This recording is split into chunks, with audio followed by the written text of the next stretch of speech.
definition of an isosceles triangle, to review, we're going to go over section 4.6, is a triangle with at least two congruent sides. So you have to have at least, or you don't have the proper definition of an isosceles triangle. Okay, in an isosceles triangle, there are body parts, and we are going to name these body parts. You may have heard them, you may not have. So we're going to go ahead and tick these two sides and say that these are the two that match. And we're going to call those legs. So this is a leg and this is a leg. So the two sides that are congruent are legs. The side that is not necessarily congruent to the legs is called the base. And it's usually sitting on its base, but it doesn't have to. I mean, it could be upside down if you wanted. It could look like that. Then you're also going to have a vertex angle. A vertex angle is located between those two congruent sides. So where those two congruent sides come together is your vertex angle. And then down here, these angles that are up against the base are called the base angles. So that's a base, I'll just call that a base angle. And then over here, this is also a base angle. So these are the vocabulary terms for an isosceles triangle, and you'll need to know these because they're going to reference these in this section. So it says, using your protractor, you're going to measure the three angles of the isosceles triangle. Actually, I'm going to go ahead and fill these in for you, but if you have your protractor, you could kind of just confirm. And it might not be exactly what I get, but let's say, oh, I have these measured somewhere. Okay, so let's say that, I don't know if I'll be able to find it. Okay, I think I got, you guys can tell me what the other one would be. So if these are, let's say these are 68 and 68 when I measured them. What does that add to? 136, right? Okay, and then what's 180 minus 136? What's that add to? So 36, 180, 44? Okay, so we've got a 44. Check that. Does that add up to 180? Okay, so I think that's what I got when I measured those.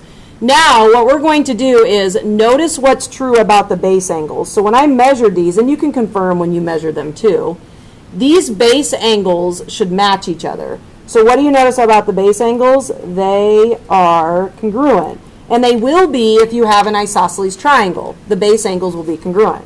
So if you flip it over to the back, it says the isosceles triangle theorem, if two sides of a triangle are congruent, so you know it's isosceles, then the angles opposite those sides, which are the base angles, will be congruent.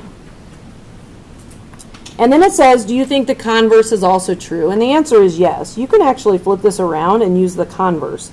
If two angles of a triangle are congruent, then you can do the opposite and say that the sides would be congruent, which would make it isosceles. So both of those, the theorem and its converse, we use those in problems. Okay, we used to use them in proofs, but for this year we're just going to use them in problems.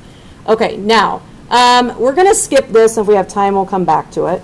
We're going to go down to the definition of an equilateral triangle. That is a triangle with three congruent sides. So we're going to take your compass and we're going to actually make an equilateral triangle. So this is kind of cool. So what I want you to do is I just want you to make a segment, and just don't make it super duper long, maybe an inch or so. And if you want to create an equilateral triangle, what you can do is you measure the length of the segment and you extend that length all the way up, and then you flip it around and you extend it all the way up again until they crisscross. And that creates an equilateral triangle in about 5 seconds, because now you know that all of these points will be equidistant from each other based on the compass. So that's a quick way to make an equilateral triangle. All right, so let's go tick, tick, tick. So if you have your compass, you can check this out, but you might already know this. The measure of the angles of an equilateral triangle are always 60 degrees. And if it's equilateral, then it's also going to be equiangular, which we talked about before. If a triangle is equiangular, then it's also going to be equilateral. So you can't be one without the other. So if all your sides match, all your angles will be 60. And if all your angles are 60, then all your sides are going to match. So they go together. Note, an equilateral triangle is a special type of isosceles triangle. That way, you can say all the properties that we just talked about for isosceles triangles, they also apply to equilateral, because an equilateral is a special type. So the last two examples we're going to use kind of sum up all of the different information that was just at the top of this page. So this one says the perimeter of the triangle is 65 inches, and we're going to find DF and the measure of angle D. Okay, so I need to take my perimeter, 65. I'm going to subtract off the two sides that I already know. So I'm going to subtract off 35 and 15. And I'm going to see what I get. When I do that, I get 15 inches left. So now I know that I have an isosceles triangle. So let's go ahead and tick. So think back to the isosceles triangle theorem. So I'm going to bring you back up here. If your sides are congruent, then the base angles are going to be congruent. So now go to your picture. If this angle is x, then we can put an x on this angle, and that's because these are going to be your base angles that are opposite from the sides that are congruent.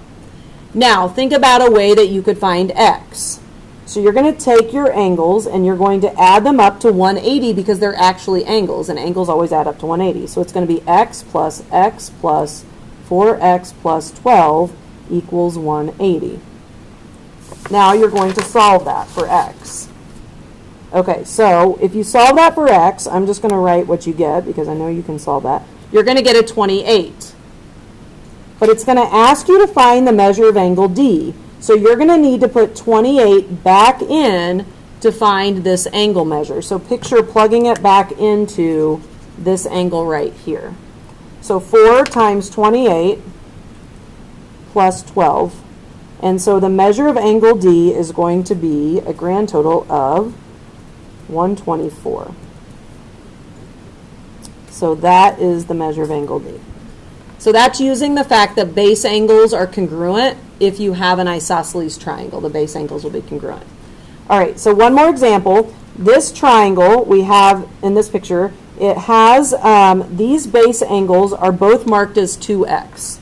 So if the base angles are congruent, then you can use the converse of the isosceles triangle theorem. If the base angles are congruent, then the sides are going to be congruent. So we're going to go ahead and put the same ticks on that. Oh man, that makes this triangle equilateral. Okay, so if it's equilateral, now things start to get easy because now we know all the sides match. So if we want to find x, well, if that's 2x and that's 2x, then it's equiangular and that's 2x. So you could either add them up to 180, or you could say, dude, I know 2x has to be 60.